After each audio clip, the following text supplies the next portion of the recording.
As the country enters the dry season, fire officials are urging the public to exercise greater caution, warning that a single careless act can quickly escalate into an uncontrolled fire.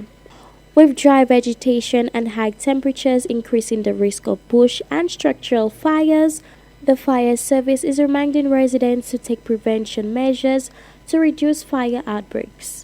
Jermaine Williams, Divisional Officer attached to the Fire Service Operations North, outlined key safety concerns during this period. Regardless of whether drought conditions exist, around this time of year, we know it's usually drier than the latter part of the year. So the fire service usually advises persons not to engage in any kind of burning whatsoever. As a matter of fact, over the last probably 10 years or so, we have advised against burning altogether. Generally, we advise persons to compost yard waste because the yard waste is actually the main culprit when it comes to bush fires.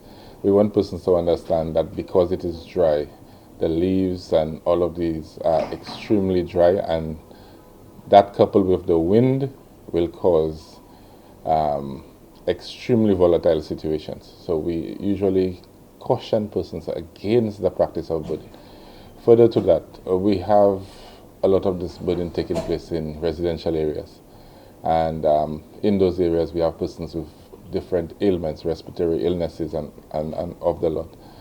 So we advise persons again not to burn yard waste, not to have their personal culprits in the area because it affects persons around. Williams specifically cautioned smokers to be mindful of how and where they dispose of cigarette butts, noting that improperly discarded smoking materials remain one of the most common causes of fires during the dry season. We would like persons, whenever they notice fires, or small fires, I would say, or even the bigger ones, that they would reach out to the fire service.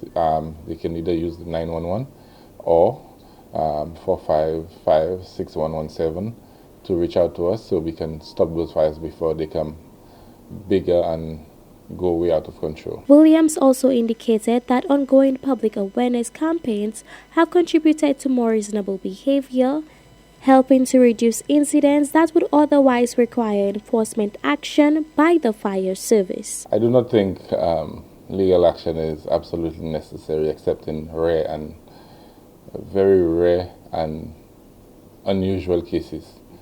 What we have seen over the I would say the last 15 years is greater adherence because of the work that is done at a station level. Our officers, when they go out, they usually speak to persons and advise them as to the process to follow. But we discourage the whole practice of burning. Fire officials continue to urge residents to remain vigilant, report suspicious fires promptly, and remember that fire prevention begins with individual responsibility. This is Serena Tuse reporting for Hot 7 TV News.